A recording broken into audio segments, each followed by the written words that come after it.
మహాకృపను బట్టి ఈరోజు కూడా దేవుని మాటలు మనం వినుటకు ముందుగా దేవుని సేవకుల ద్వారా దేవుడు విలువైన విషయాలతో మనల్ని హెచ్చరించాడు. అందుని బట్టి దేవునికి స్తోత్రం.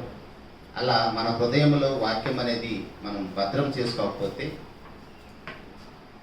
వాక్యం పట్ల మనకి మరీ విశేషమైన జాగ్రత్త లేకపోతే ఖచ్చితంగా అపవాదించి మనల్ని మన దగ్గర ఉన్న వాక్యాన్ని ఎత్తుకొని పోతాడని పెద్దల చేత మనం హెచ్చరించబడిన వారమై వాక్యం పట్ల శ్రద్ధాశక్తులతో నేర్చుకున్నటకు, ధ్యానించుకున్నటకు, విన్నదాన్ని మన హృదయంలో భద్రం చేసుకున్నటకు ఎప్పుడు కూడా మనము భయము భక్తి కలిగి ఉందాము.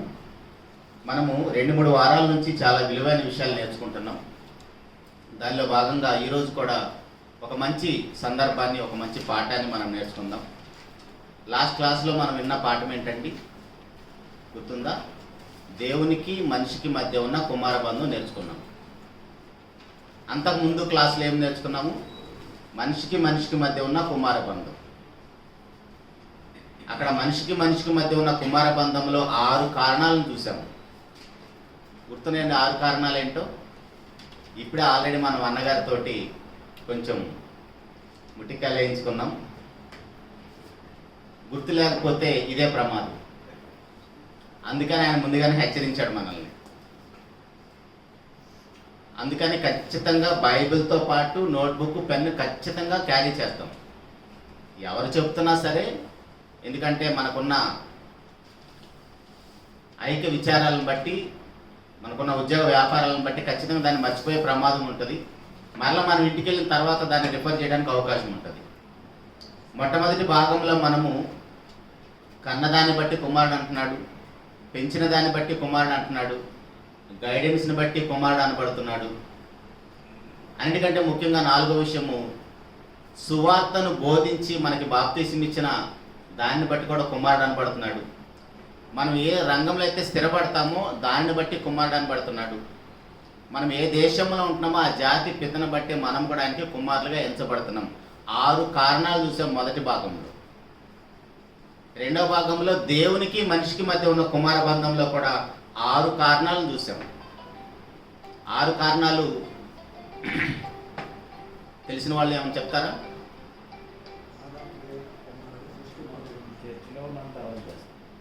అక్కడ కూడా 6 కారణాలు చూసాము. సృజించిన దానిని బట్టి, 1 దేవుడు కల్పించిన హోదాని బట్టి దేవుని కుమారుడు అనబడుతున్నాడు. 3వది విశ్వాసమును బట్టి దేవుడు కుమారుడు అనబడుతున్నాడు. 4వది పరిశుద్ధాత్మను బట్టి దేవుని కుమారుడు అనబడుతున్నాడు. క్రియలను బట్టి, గుణములను బట్టి దేవుని కుమారుడు అనబడుతున్నాడు. 6వది పునరుద్ధానమును బట్టి దేవుని కుమారులు అనబడుతున్నాడు. ఆ పునరుద్ధాన కుమారులుగా మనం ఇంకా ఎవరు కూడా ఆ కుమారత్వాన్ని పొందుకోలేదు. అది కేవలం ప్రభువైన యేసుక్రీస్తు వారు మాత్రమే పొందుకున్నారని చూసాం. దాని కంటిన్యూషన్గా ఈరోజు మన పాఠం పేరు ఏంటంటే, యేసుక్రీస్తు ప్రభు వారు ఎవరెవరికి కుమారుడుగా ఎంచబడ్డాడు. అది ఈరోజు మన పాఠం పేరు. నిజానికి మన ఈ విషయాలన్నీ ఎందుకు నేర్చుకుంటున్నాము? మన ప్రభువైన యేసుక్రీస్తు వారి యొక్క దైవత్వ విషయంలో క్రైస్తవ సమాజంలో ఎన్నో అభ్యంతరాలు మనం చూస్తున్నాం. కాబట్టి మనల్ని రక్షించటానికి, మనల్ని విమోచించటానికి ఆయన దేవుని స్థానాన్ని విడిచి ఒక పాపిని రక్షించడానికి పాపులున్న లోకములు అడుగు పెట్టాడంటే అది చిన్న విషయమేమి కాదు. కాబట్టి ఆ దేవుని గురించి, ఆ రక్షకుని గురించి, ఆ ప్రభువుని గురించి మనం సంపూర్ణంగా నేర్చుకున్నప్పుడే, ఆయన యందున్న సత్యం అనేది ఉన్నట్టుగా నేర్చుకున్నప్పుడే ఆయన మీద మనకి విశ్వాసం వస్తుందని 2వ భాగంలో కూడా మనం ఆలోచించాం.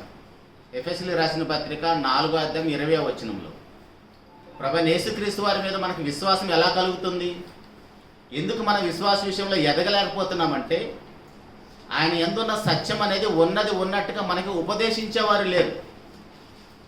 ఆయన యందున్న సత్యం అనేది ఉన్నట్టుగా మనకు ఉపదేశిస్తే ఖచ్చితంగా ఆయన మీద మనకు విశ్వాసం వస్తుంది.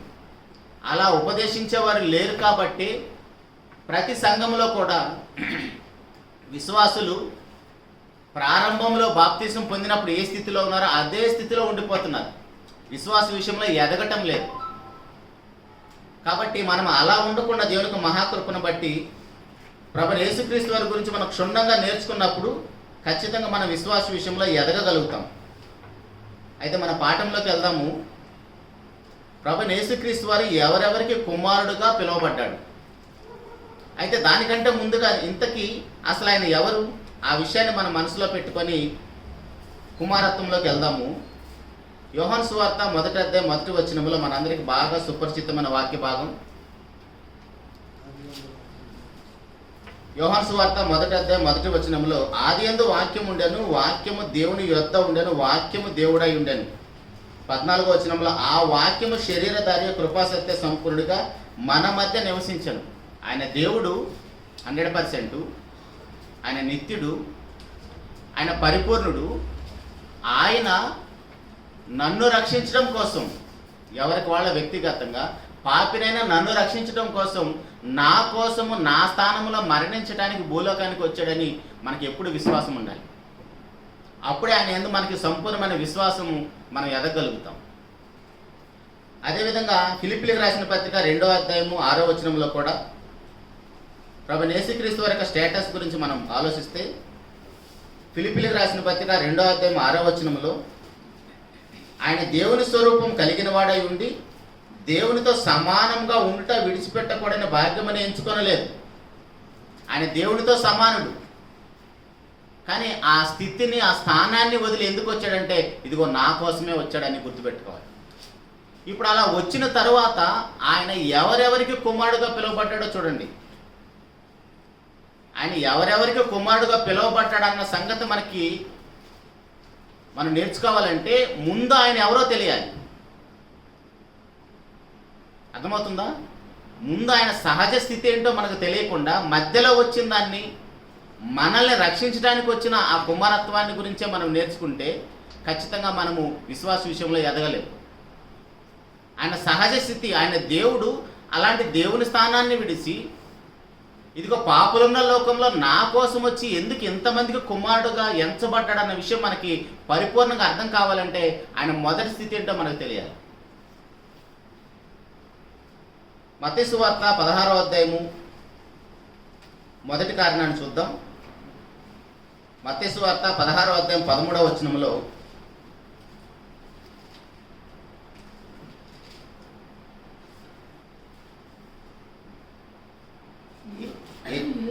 యేసు ఫిలిప్పుదైన కైసరియా ప్రాంతంలోకి వచ్చి మనుష్య కుమారుడు ఎవడని జనులు చెప్పుకొనుచున్నారని తన శిష్యుల్ని అడుగుతున్నాడు. ప్రభువైన యేసుక్రీస్తు వారు ఎవరి కుమారుడని పిలువబడుతున్నాడండి? మనుష్య కుమారుడని పిలువబడుతున్నాడు. మనుష్య కుమారుడని పిలువబడటానికి కారణం ఏంటి? ఆయన మనిషికి పుట్టాడు కాబట్టి. అర్థమవుతుందా? ఆయన మరియమ్మ తల్లికి పుట్టాడు కాబట్టి మనిషి కుమారుడుగా పిలువబడ్డాడు. ఇప్పుడు మనం అందరం కూడా మనిషి కుమారులమేనా? మనల్ని మనుషులే కన్నారు కదా, మనకు కూడా బిడ్డలు ఉన్నారు కదా. అలాగనే ప్రభువైన యేసుక్రీస్తు వారు 100% నరుడు. ప్రారంభంలో మనం ఏం చూసాము? 100% దేవుడు. అది ఉండాలి మన మైండ్లో. దానితో పాటు మనల్ని రక్షించడం కోసం, ఒక పాపిని రక్షించటానికి ఇంతమందికి కుమారులుగా ఎంచబడుతూ భూలోకంలో నరమాతుడుగా జీవించాడు. సంపూర్ణ మనిషిలాగా జీవించాడు. దేవుని సంకల్పంలో నరుడు ఎలా ఉండాలని దేవుడు కోరుకున్నాడో అలా సంపూర్ణమైన మానవుడుగా ఉండి దేవుని ఎలా మహిమపరచాలో సర్వమానవాళికి మాదిరి చూపించాడు. ఆయన మరియమ్మ తల్లి గారికి పుట్టాడు కాబట్టి ఆయన మనిషి కుమారుడుగా పిలువబడ్డాడు. రెండో కారణాన్ని కూడా చూద్దాము. అదే మత్తయి సువార్త 13వ అధ్యాయము 55వ వచనంలో,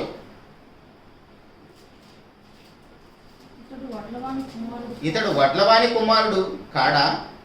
ఇతని తల్లి పేరు మరియ కాదా? యాకోబు, యోసేపు, సీమోను, యోదా అను వారు ఇతని సహోదరులు కారా?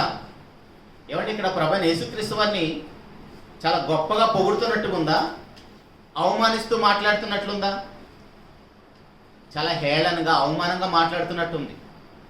ఈయన పలానా మరియ కుమారుడు కాదా? ఆ వడ్రంగి పని చేస్తాడే ఆయన కుమారుడు కాదన్నట్టుగా పిలుస్తున్నారు. ఎందుకు అలా పిలువబడ్డాడు? ప్రభువైన యేసుక్రీస్తు వారు ఏ కుటుంబంలో అయితే జన్మించాడో ఆ కుటుంబంలో వారి యొక్క వృత్తి ఏంటి? కార్పెంటరింగ్ పని. సో దానిని బట్టి ఆయన వడ్లవాని కుమారుడుగా పిలువబడ్డాడు. నిజానికి ఆయన సహజ స్థితి ఏంటి? ఆయన దేవుడు మనల్ని రక్షించడానికి ఇలా వచ్చాడు కాబట్టి ఆయన ఇంతమందికి కుమారుడుగా పిలువబడుతున్నాడు. హెబ్రీయులకు రాసిన పత్రిక 2వ అధ్యాయము 14వ వచనం నుంచి మనం చూస్తే, హెబ్రీయులకు రాసిన పత్రిక 2వ అధ్యాయము 14వ వచనం నుండి, కాబట్టి ఆ పిల్లలు రక్తమాంసములు గలవారైనందున ఆ ప్రకారమే మరణము యొక్క బలము గలవానిని అనగా అపవాదిని మరణము ద్వారా నశింపజేయుటకు జీవితకాలమంతయు మరణ భయము చేత దాస్యమునకు లోబడిన వారిని విడిపించుటకు ఆయన కూడా రక్తమాంసాల్లో పాలివాడాయను. ఎలయనగా ఆయన ఎంత మాత్రమును దేవదూతల శోభమును ధరించుకొనక అబ్రహాము సంతాన శోభమును ధరించుకొని ఉన్నాడు. చాలు. ఆయన అబ్రహాము సంతాన స్వభావాన్ని ఎందుకు ధరించుకొని వచ్చాడు? దేవదూతల స్వభావాన్ని ధరించుకుంటే మన పాపానికి అయ్యే విమోచన క్రయధనం చెల్లించడానికి అవకాశం ఉండదు. చాలామంది మాట్లాడితే ఏమంటారంటే, ఆయన దేవుడు కదండి, ఆయనకి ఎన్ని శోధనలు వచ్చినా ఆయన తట్టుకోగలుగుతాడు, దేవుడు ఎక్కడైనా పాపం చేస్తాడా అని మనవారే క్రైస్తవ కుటుంబాల్లో పుట్టి పెరిగిన వాళ్ళే అలా మాట్లాడతారు. కానీ ఆయన దేవుడుగా ఉండి పాపం చేయకుండా ఉండలేదు.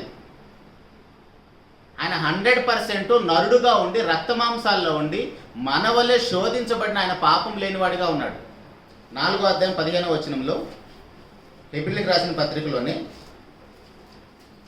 హెబ్రీయులకు రాసిన పత్రిక 4వ అధ్యాయం 15వ వచనంలో, మన ప్రధాన యాజకుడు మన బలహీనతల యందు మనతో సహానుభవం లేనివాడు కాడు గాని సమస్త విషయములో మన వలె శోధింపబడినను ఆయన పాపము లేనివాడిగా ఉండెను. ఇక్కడ దేవుడిగా ఉండి పాపం చేయకుండా ఉన్నాడా? లేదు. ఆయన 100% నీలా నాలా రక్తమాంసాల్లో ఉండి మనుషులందరికి వచ్చే శోధనలు ఆయనకు వచ్చినా సరే ప్రతి శోధనని జయించాడు. అలా జయించాడు కాబట్టే మీరు పాపం చేయకుండా ఉండొచ్చని రక్తమాంసాల్లో ఉన్న ఆయన మనకు కూడా మాదిరి చూపిస్తున్నాడు. ఒకవేళ ఆయన దేవుడుగా ఉండి లేదా దేవదూతల స్వభావాన్ని ధరించుకొని పాపం చేయకుండా ఉంటే గొప్పే ఉంది. అలాంటప్పుడు ఆయన మన కోసం అన్ని శ్రమలు పడటం, అన్ని ఇబ్బందులు పడటం, అలా మరణించడం అవన్నీ కూడా వేషధారణ అవుతుంది. అది అసలు మన పాప విమోచన క్రయధనం చెల్లించడానికి దేవుడు కూడా యాక్సెప్ట్ చేయడు. దేవుని న్యాయమైన చట్టాన్ని బట్టి అది చెల్లుబాటు కాదు. ఆయన మనవలే రక్తమాంసాల్లో ఉండి ఏ పాపం చేయకుండా బ్రతకొచ్చని నిరూపించాడు కాబట్టి ఆయన కూడా ఖచ్చితంగా మన కోసము ఆ వెల చెల్లించగలడు దేవుని యొక్క న్యాయమైన చట్టాన్ని బట్టి. కాబట్టి ప్రియ దేవుని సంగమా, నీ కోసము నా కోసమైన దేవుని స్థానాన్ని విడిచి భూలోకానికి వచ్చి మనిషి కుమారుడుగా పిలువబడ్డాడు, వడ్లవాని కుమారుడుగా పిలువబడ్డాడు. మరొక కారణాన్ని కూడా చూద్దాం. లూకా సువార్త 3వ అధ్యాయము 23వ వచనంలో, లూకా సువార్త 3వ అధ్యాయము 23వ వచనంలో, యేసు బోధింప మొదలు పెట్టినప్పుడు ఆయన దాదాపు 30 ఏండ్ల ఈడు గలవాడు. ఆయన యేసేపు కుమారుడని ఎంచబడెను. యేసేపు గారికి కుమారుడని ఎలా ఎంచబడ్డాడండి? యేసేపు గారు ఏమైనా కన్నాడా? మరి ఎలా ఎంచబడ్డాడు? మీరు మొదటి భాగాన్ని గుర్తుంటే, మొదటి భాగంలో రెండో విషయాన్ని ఏం చూసాము? కన్నది ఒకరు కానీ పెంచింది ఇంకొకరు. పెంచిన దాన్ని బట్టి యేసేపు గారు ప్రభువైన యేసుక్రీస్తు వారికి తండ్రిగా ఎంచబడ్డాడు. మరియ తల్లికి ఎవరినైతే ప్రదానం చేయబడి భర్తగా నిర్ణయించబడ్డాడో ఆయన కుటుంబంలో ఆయన జన్మించాడు కాబట్టి ప్రభువైన యేసుక్రీస్తు వారు ఆయన చేత పెంచబడ్డాడు. అలా పెంచిన దాన్ని బట్టి యేసేపు గారికి కూడా కుమారుడు అనబడ్డాడు.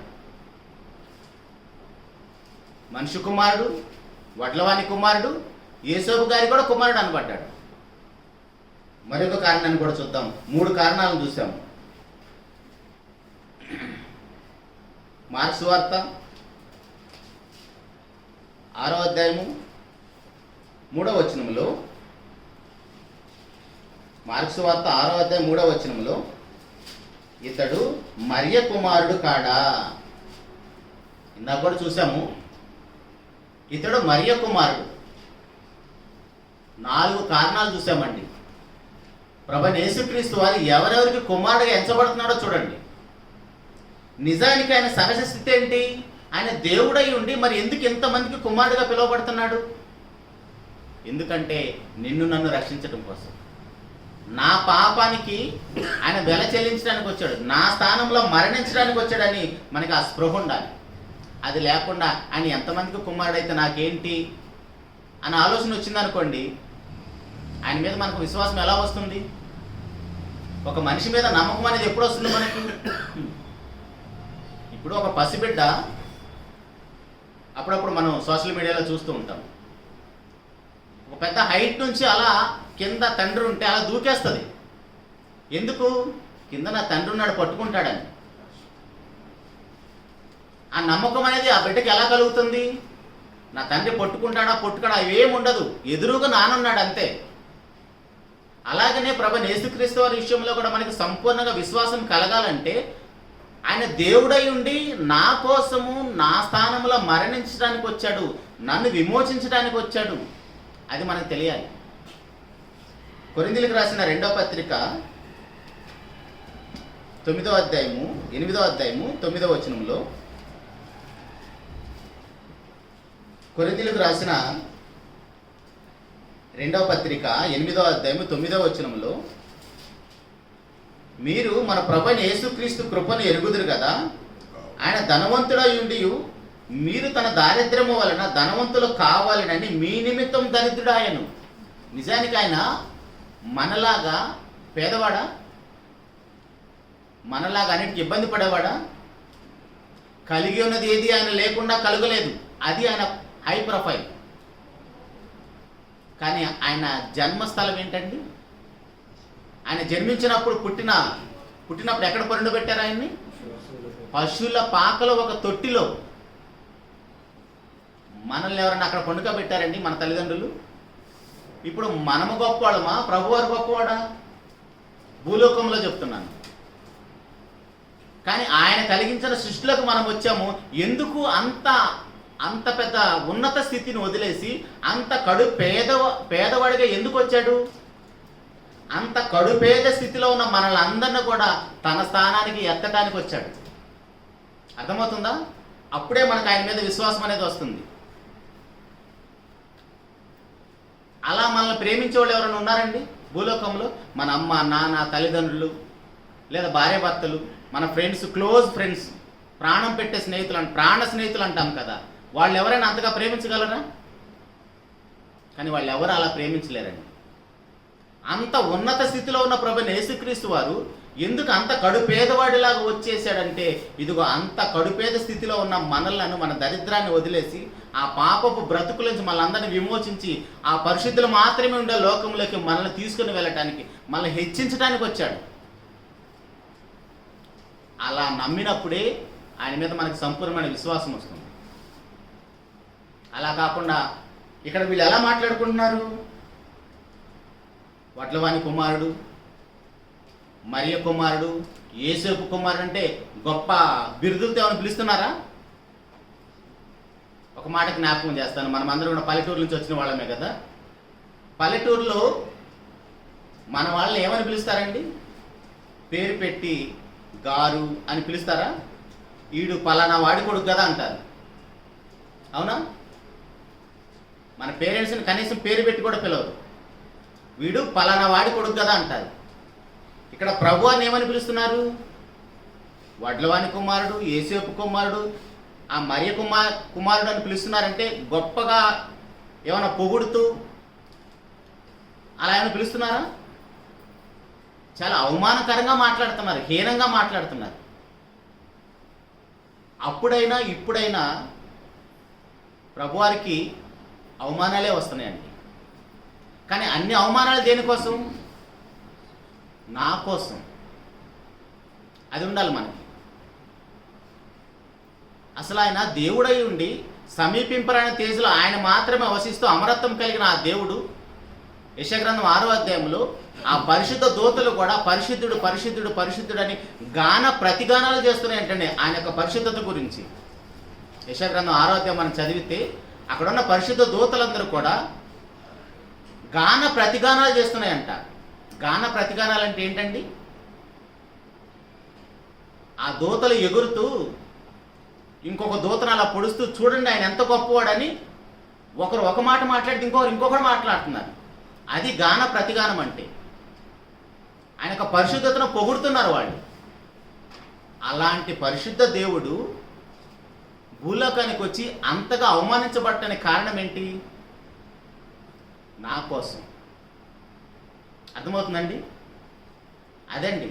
ఇప్పుడు ఎలాగో నెక్స్ట్ మంత్ నుంచి ఆయన బర్త్డే గురించి గొప్ప గొప్ప మీటింగ్లు పెట్టుకుంటాం, గొప్ప గొప్ప ప్రసంగాలు చేస్తాం, ఎన్నో ఫెస్టివల్స్లో అందరిని ఆహ్వానిస్తాం.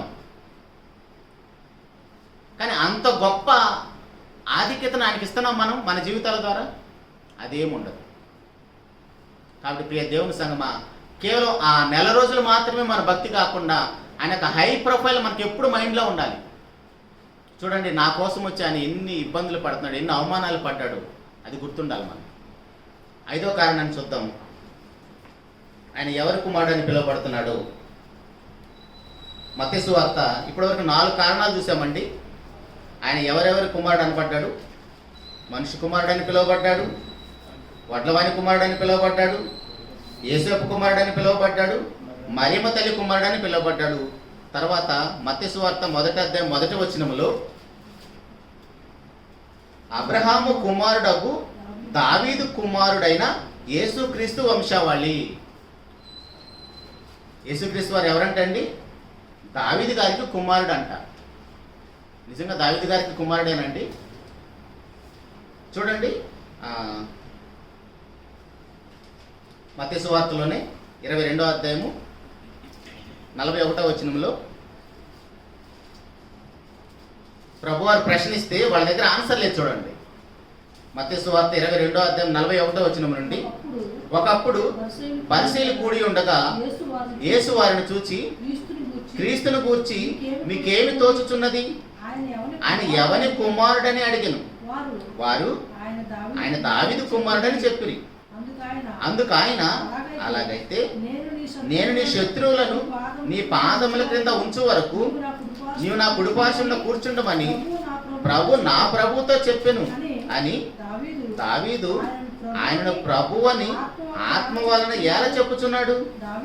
దావీదు ఆయనను ప్రభు అని చెప్పిన ఎడల ఆయన ఎలాగా అతనికి కుమారుడగునని వారిని అడిగాను.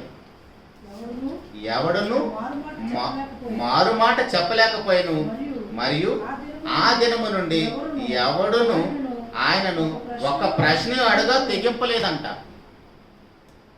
అంటే ఆ పరిచయలకి ఏమర్థమైంది? ఎంతవరకు తెలుసు వాళ్ళకి? యేసుప్రభు అడిగాడంట, మీరు క్రీస్తు గురించి ఏమనుకుంటున్నారంటే ఆయన దావీదు కుమారుని సింపుల్గా చెప్పేస్తారు. శాస్త్రులు పరిచయలు అంటే చిన్నవాళ్ళు కాదండి. వాళ్ళ ధర్మశాస్త్రం మీద చాలా పట్టు ఉంటుంది. వాళ్ళు అడగకముందే టక్మని సమాధానం చెప్తారు. యేసుక్రీస్తు ప్రభు ఎక్కడ పుడతారని అడిగినప్పుడు టక్మని సమాధానం చెప్పేస్తారు. మనలాగా నోట్స్లు తిరిగేసుకొని ఆగడ మా పాస్టర్ గారిని అడిగి చెప్తాను, లేదా మా అన్నని అడిగి చెప్తాను, అలాంటిది ఏం లేదు. అడగగానే చెప్పగలరు వాళ్ళు, అంత ఆన్సర్ ఉంటుంది వాళ్ళ దగ్గర. కానీ వాళ్ళు ఎక్కడ ఆగిపోయారంటే దావీదు గారి దగ్గర ఆగిపోయారు. దావీదు గారితో ప్రభువైన యేసుక్రీస్తు వారి జీవితం ప్రారంభమైందా? కాదు కదా. 110వ కీర్తన 1వ వచనములో ఉన్న భాగం అది. 110వ కీర్తనలో ప్రభు నా ప్రభుతో సెలవించిన అనేది 110వ కీర్తనలో ఉంటుంది. అక్కడ పరిచయలకి ఎంతవరకు తెలుసు అంటే దావీదు గారి దగ్గర ఆగిపోయారు. ఇప్పుడు మనము కూడా దావీదు గారి గురించి పరిచయాలు ఎలాగైతే ఆగిపోయారో మనం కూడా అక్కడ ఆగిపోదామా?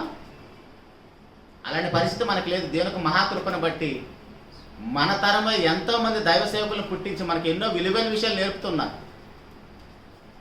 అయితే ఈయన దావీదు కుమారుడని ఎంచబడ్డాడు, మంచిది. అంటే దావీదు గారితో ఆయన జీవితం ప్రారంభం కాలేదు. ఇంకా వెనక్కి వెళ్ళి చూద్దామండి, ఎవరి కుమారుడని పిలువబడ్డాడు? ఆదికాండము 12వ అధ్యాయము 3వ వచనములో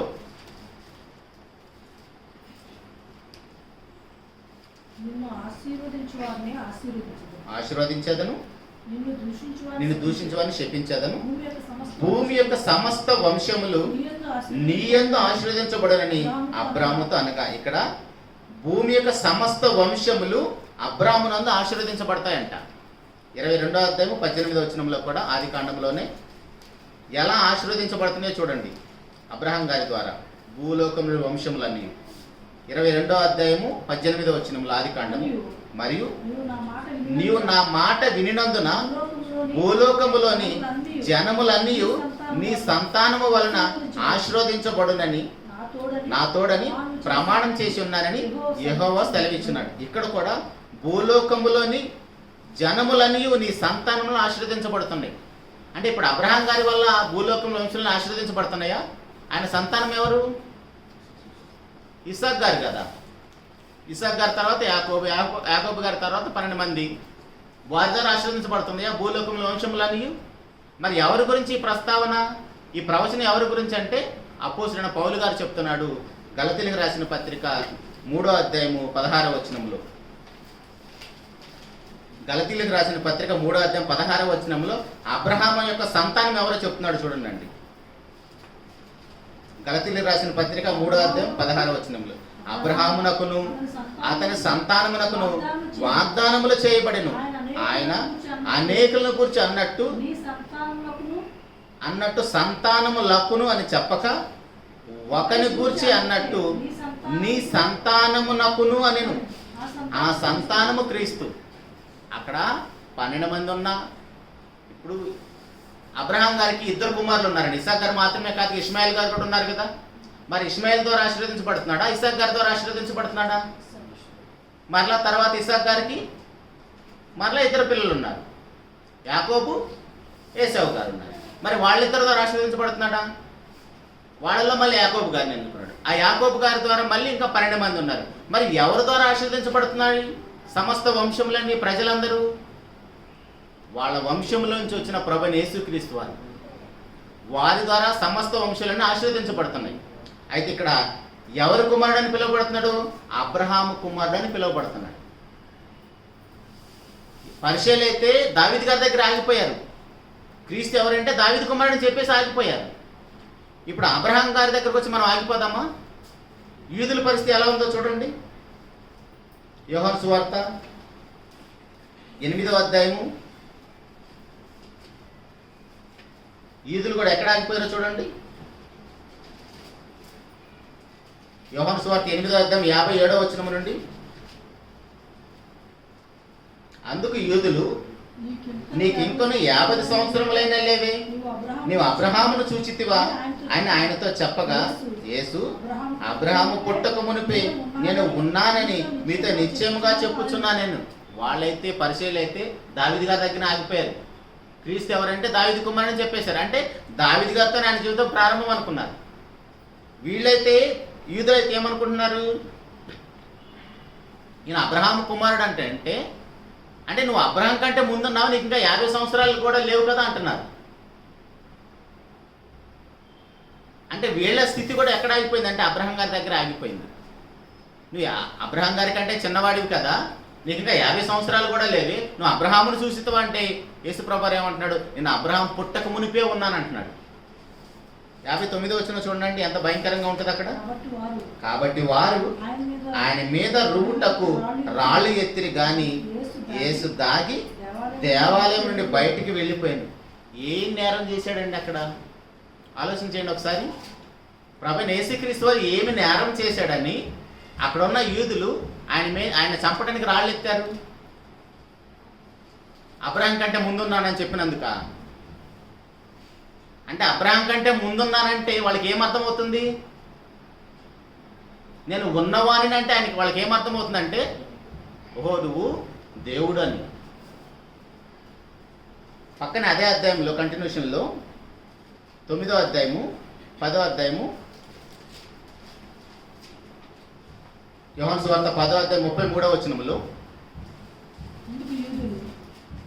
అందుకు యూదులు, నువ్వు మనుషుడివై ఉండి దేవుడని చెప్పుకొనిచున్నావు గనుక దేవదూషణ చేసినందుకే నిన్ను రాళ్లతో కొట్టుదుము కానీ మంచి క్రియ చేసినందుకు కాదని ఆయనతో చెప్పి, చక్కగా ఆయన భోజనం పెడితే తింటున్నారు, చక్కగా ఆయన చేత స్వస్థత పొందుతున్నారు, కానీ దేవుడు అంటే మాత్రం ఒప్పుకోవట్లేదు. మనలో కూడా చాలామంది ప్రభువైన యేసుక్రీస్తు వారు ఎక్కడైనా తన నోటితో తన దేవుడిని చెప్పుకున్నారని చాలామంది ప్రశ్నిస్తారు కదా. మరి ఇక్కడ యూదులతో ఏమని మాట్లాడుతున్నాడంట ఆయన? అందుకు యూదులు, నీవు మనుషుడవై ఉండి దేవుడనని చెప్పుకొనుచున్నామని డైరెక్ట్గా ఆయనతో మాట్లాడిన వాళ్ళే చెప్తున్నారు కదా. ఇప్పుడు ప్రభువైన యేసుక్రీస్తు వారి మీద మోపిన నేరం ఏంటండి? ఆయన సిలువ వేయటానికి దేవదూషణ చేసినందుకు. దేవుని కుమారుడు అంటేనే దేవుడని అర్థం వాళ్ళకి. దేవుని కుమారుడు అంటేనే వాళ్ళకి ఏం అర్థమవుతుంది? దేవుడని అర్థమవుతుంది. ఇక మనకు సాక్షులతో పనేంటి? తన నోటితోనే ఒప్పుకున్నాడు కదా అంటారు కదా. కాబట్టి ప్రియ దేవుని సంగమా, నాడైనా నేడైనా ప్రభువైన యేసుక్రీస్తు వారిని ఎంత చులకన భావంతో చూస్తున్నారంటే, దెయ్యం పట్టిన వాళ్ళు అంటున్నారు, అవమానిస్తున్నాడు, నువ్వు నిజంగా దేవుని కుమారుడు అయితే దిగిరమ్మంటున్నారు. అలా మాట్లాడే వాళ్ళ జాబితాలో మనం కూడా ఉన్నామండి. ఇప్పుడు ఏదో మనం బాప్తిసం పొంది దేవుని సన్నిధిలో పరిశుద్ధంగా ఉన్నాం అనుకుంటున్నాం, కానీ ఒకసారి బాప్తిసం పొంది మరలా విడిచి వచ్చిన పాపంలోకి మరలా వెళ్ళిపోతే మన స్థితి ఏంటండి? ప్రభువైన యేసుక్రీస్తు వారిని మరలా సిలువేస్తున్నామంట.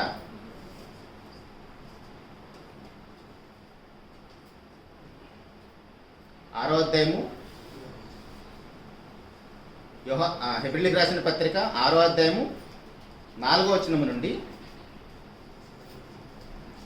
ఒకసారి వెలిగింపబడి పరలోక సంబంధమైన వరమును రుచి చూచి పరిశుద్ధాత్మల పాలివారి దేవుని దివ్యవాక్యమును రాబో యుగ సంబంధమైన శక్తుల ప్రభావం అనుభవించిన తరువాత తప్పిపోయిన వారు తమ విషయములో దేవుని కుమారుని మరలా సిలువ వేయచు బాహాటం గానను అవమానపరుచుచున్నారు.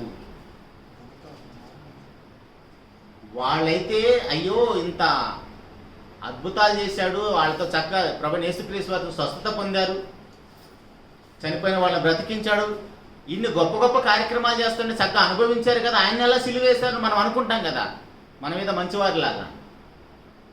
మన బాప్తిసం పొంది ఎప్పుడైతే దేవుని రాజ్యంలోకి అడుగు పెట్టామో మరలా విడిసి వచ్చిన పాపంలోకి వెళ్ళిపోతే మరలా మన ప్రభువైన యేసుక్రీస్తు వారిని మరలా సిలువేసినట్టంట. అలాంటి స్థితి ఒకవేళ ఎవరైనా మనలో ఉంటే ఖచ్చితంగా అది మనం మానుకోవాలి.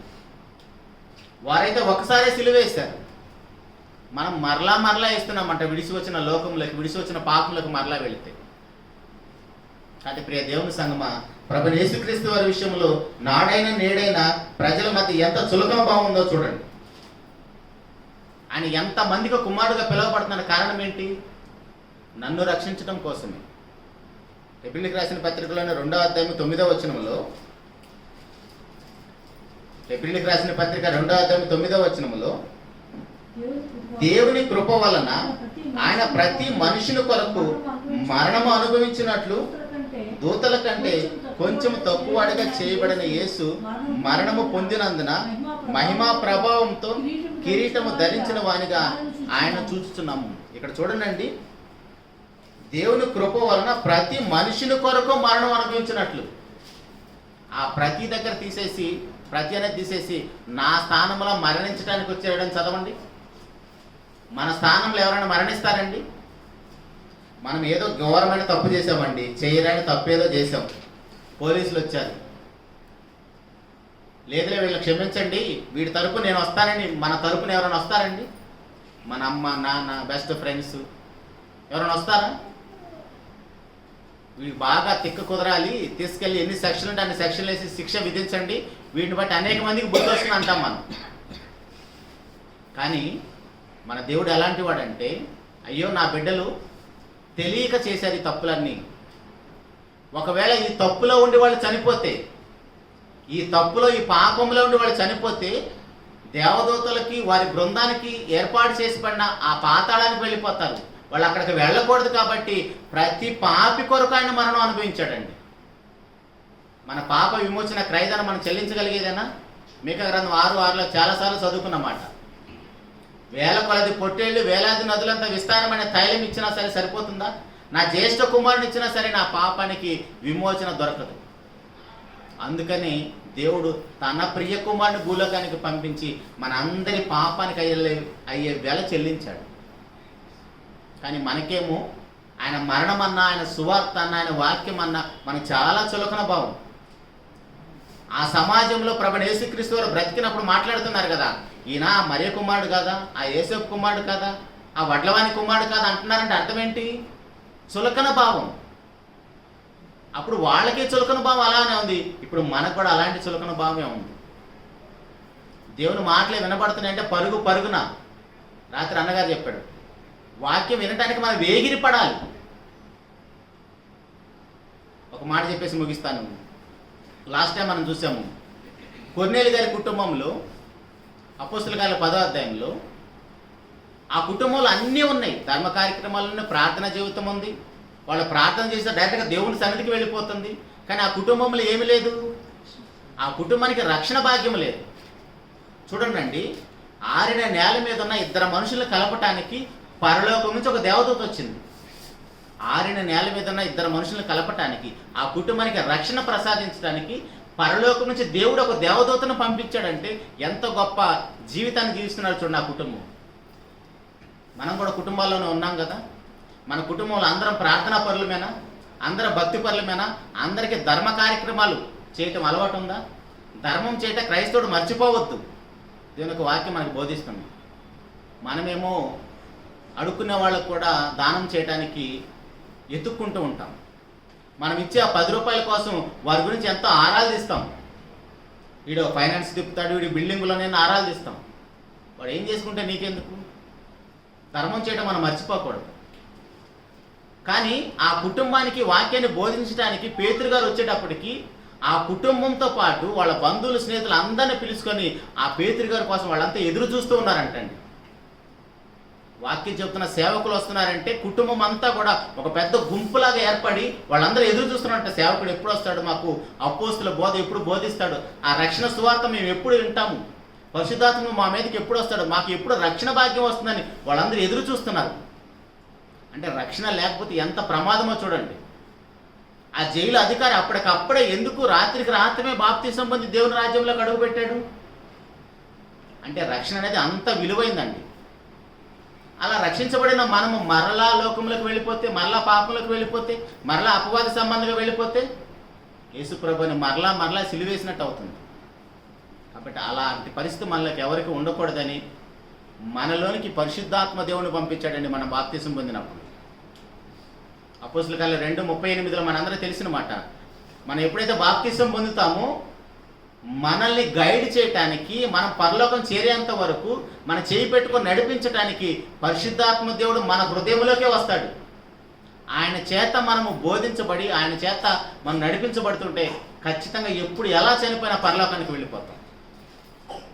కానీ మనలో చాలామంది ఇంకా బాప్తిసం పొందటానికి కూడా వెనకాడుతూ ఉంటాం. ఎప్పుడో క్రిస్మస్ కానో, జనవరి 1 కానో ఇలా వాయిదాలు వేస్తూ ఉంటాం. సడన్గా మనకు మరణం వస్తే, అదే పాపంలో ఉండి మనం చనిపోతే చూస్తున్నాం కదా. మన తెలుగు రాష్ట్రాల్లో ఎన్ని యాక్సిడెంట్లు అవుతున్నాయో, కుటుంబాలు వెళ్ళిపోతున్నాయి. ఎవరైనా అనుకుని ఉంటారా అలాంటి మరణం వస్తుందని? కుటుంబం మొత్తానికి మరణం వస్తుందని ఎదురు చూస్తారండి పసిపిల్లలతో పాటు. అఫ్కోర్స్ దేవుని కృపను బట్టి పసిపిల్లలు చనిపోతే చక్కగా పరలోకానికి వెళ్ళిపోతారు, దేవుని దగ్గరికి వెళ్ళిపోతారు. కానీ తల్లిదండ్రుల పరిస్థితి ఏంటి?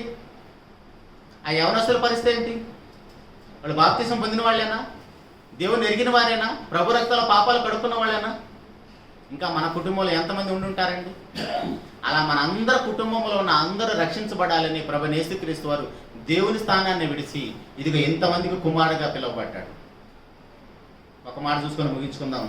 ఆ దానియేలు గ్రంథము 7వ అధ్యాయము 13-14 వచనాల్లో, దానియేలు గ్రంథము 7వ అధ్యాయము 13-14 వచనాల్లో 13వ వచనంలో ఆయన మనిషి కుమారుడుగా దానియేలు గారి దర్శనాన్ని చూస్తున్నాడంట. యేసుక్రీస్తు ప్రభువారు పుట్టనే లేదు, మరియమ్మ తల్లి పుట్టనే లేదు, యేసోపు గారు పుట్టనే లేదు. వీళ్ళందరూ పుట్టక ముందే దానియేలు గారి దర్శనములో ప్రభువైన యేసుక్రీస్తు వారిని ఏమని చూస్తున్నాడు? ఎలా చూస్తున్నాడు? మనిషి కుమారుడు లాగా చూస్తున్నాడు. మనిషి కుమారుడు ఎప్పుడు పిలువబడ్డాడు? మరియమ్మ తల్లికి పుట్టిన తర్వాత కదా. మరియమ్మ తల్లికి పుట్టిన తర్వాత ఆయన మనిషి కుమారుడు అని పిలువబడుతున్నాడు. మరి భూలోకానికి రాకముందే మనిషి కుమారుడా? అది దర్శనం. దేవుడు అలా జరగబోయే దాన్ని దానియేలు గారికి భక్తులకు అలా చూపిస్తున్నాడు. ఇదిగో నా కుమారుడు భూలోకానికి పంపిస్తాను, మీ అందరి పాపాల కోసం ఆయన మనిషి కుమారుడుగా పుడతాడు, ఇదిగో ఇలాంటి అవమానాలు పడతాడు. యెషయా గ్రంథం 53వ అధ్యాయం అంతా ఏంటండి? అన్ని శ్రమలే కదా. కాబట్టి ప్రియ దేవుని సంగమా, ప్రభువైన యేసుక్రీస్తు వారు ఎంతమందికి కుమారుడుగా పిలువబడ్డాడో చూడండి. ఆయన దేవుని కుమారుడుగా ఎందుకు పిలువబడ్డాడు అన్న విషయాన్ని నేర్చుకోవడం కోసం 18 కారణాలు చూసాం మనం. మొదటి భాగంలో 6 కుమారత్వాలు చూసాం. మనిషికి మధ్య ఉన్న కుమార బంధం 6 కారణాలు చూసాం. రెండో భాగంలో దేవునికి మనిషికి మధ్య ఉన్న కుమార బంధంలో 6 కారణాలు చూసాం. ఇప్పుడు ప్రభువైన యేసుక్రీస్తు వారు ఎంతమందికి కుమారుడిగా పిలువబడ్డాడు? ఇక్కడ కూడా 6 కారణాలు చూసాం. 6 3 18 కుమారత్వాలను చూసాం మనం. ఈ 18 కుమారత్వాలు మనకు కొంచెం అర్థమైతే 19వ కుమారత్వం దేవుని కుమారుడు అంటే ఏంటో మనకు అర్థమవుతుంది.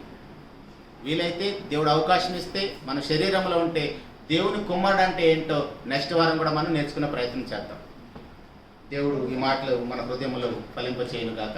చిన్న మాట ప్రార్థన చేసుకుందాం. మహోన్నతుడా, జీవము కలిగిన మా నాయన, మీకే స్తుతులు స్తోత్రం తండ్రి. ఇంతవరకు మమ్మల్ని అందరినీ ప్రేమించి మీ కృపలో భద్రపరిచి కొన్ని విలువైన మాటలతోనైనా మమ్మల్ని అందరినీ హెచ్చరించి బలపరిచేవాయని బట్టి స్తోత్రం తండ్రి. మీ యొక్క ప్రియ కుమారుడు మా ప్రభువైన యేసుక్రీస్తు వారు ఎందుకు దేవుని కుమారుడుగా పిలువబడ్డాడో అన్న విషయాన్ని మేము తెలుసుకోవటం కోసం ఇప్పటికే 18 కారణాలను చూసాము నాయన. కుమార బంధం అంటే ఎలా ఉంటుందో, మనిషికి కుమార బంధం ఎలా ఉంటుందో, దేవునికి మనిషికి కుమార బంధం ఎలా ఉంటుందో, మా ప్రభువైన యేసుక్రీస్తు వారు ఎంతమందికి కుమారుడుగా పిలువబడ్డాడో కారణాలు చూసాము తండ్రి. నాయన నెక్స్ట్ కూడా వచ్చే వారం నాయన మేము ఇంకా సజీవులుగా ఉంటే దేవుని కుమారుడు అంటే ఏంటో కూడా నేర్చుకోవడానికి అవకాశాన్ని కల్పించండి తండ్రి. ఈ మాటలన్నీ కేవలం మేము విని విడిచిపెట్టే వారి జాబితాలో ఉండకుండా మా ప్రభువైన యేసుక్రీస్తు వారు దైవత్వాన్ని విడిచి ఆ మహిమలోకాన్ని విడిచిపెట్టి భూలోకానికి వచ్చి నా కోసం నా స్థానంలో మరణించి తన స్థాయికి నన్ను పెంచాడు నాయన. అందుని బట్టి స్తోత్రం తండ్రి. అలాంటి స్పృహ కలిగి ఆయన మీద సంపూర్ణమైన విశ్వాసంతో మేమంతా బ్రతుకుడ కృపను అనుగ్రహించండి నాయన. ఆయన ఎందున్న సత్యం అనేది ఉన్నట్టుగా మాకు ఎప్పుడైతే ఉపదేశించబడుతుందో ఖచ్చితంగా ఆయన మీద మాకు విశ్వాసం పెరుగుతుందని, ఆయన మీద మాకు విశ్వాసం అనేది కలుగుతుందని మీ మాటలు మాకు వినిపింపు చేసేవాడిని బట్టి స్తోత్రం నాయన. ఈ సమయంలో తండ్రి వాక్యం మీ బిడ్డలందరినీ బట్టి స్తోత్రం తండ్రి. విన్న వాక్యం వాళ్ళ హృదయాలు ఫలించలాగన అపవాదం చేతుకొని పోకుండా తండ్రి, వినిన వాక్యంలో తండ్రి మరీ విశేషమైన జాగ్రత్త కలిగి ఉంటే కృపను అనుగ్రహించండి తండ్రి. ఈ సంఘాన్ని కాస్తున్న మీ యొక్క సేవకులు నాయన విశ్వభరణను బట్టి స్తోత్రం తండ్రి. ఈ సంఘంలో ఉన్న పెద్దలను బట్టి స్తోత్రం నాయన. ఈ యొక్క సంఘంలో ఉన్న ప్రతి కుటుంబం బట్టి స్తోత్రం తండ్రి. ఈ బిడ్డలు తండ్రి ఎవరైతే ఈ యొక్క స్థానిక సంఘంలోనైనా రక్షణ భాగ్యానికి నోచుకోకుండా నాశనానికి వెళ్ళడానికి సిద్ధంగా ఉన్నారో తండ్రి, ఈ బిడ్డలు కనికరించండి నాయన. రక్షణ పొందిన వారు తండ్రి, రక్షణ పొందిన వారికి మాదిరికరమైన జీవితాన్ని జీవించడం కృపను అనుగ్రహించండి తండ్రి. మహోన్నతుడ మీ బిడ్డలమైన మేము తండ్రి, మేము రక్షించబడ్డాం నాయన. ఇంకా రక్షణ భాగ్యం లేని వారికి అనేక మందికి తండ్రి యొక్క సువార్తను ప్రకటించడానికి ఎల్లప్పుడూ సిద్ధ మనసు కలిగి ఉంటే కృపను అనుగ్రహించండి తండ్రి. వేషధారిగా కాకుండా నాయన మీరు తండ్రి ఎలాంటి ప్రేమ కలిగి ఉన్నారు, ఎలాంటి క్షమాగుణం కలిగి ఉన్నారు, ఆ లక్షణాలతో మేము లోకంలోకి వెళ్ళి మీ సువార్తను ప్రకటించడం కృపను అనుగ్రహించమని అలుపుడే నేను నాయన మీ పిల్లలతో మీ మాటలు పంచుకోవడానికి ఇచ్చిన భాగ్యాన్ని పడి స్తోత్రాలు చెల్లించుకుంటూ సమస్త మహిమ ఘనత ప్రభావాలు మీకు ఆరోపిస్తూ ఇక ప్రియ కుమారుడు మా ప్రభువైన యేసుక్రీస్తు వారి పరిశుద్ధమైన నామములో ప్రార్థించి అడిగి పొందుకొని ఉన్నాము తండ్రి. అందరికి వందనాలండి. Thank you very much.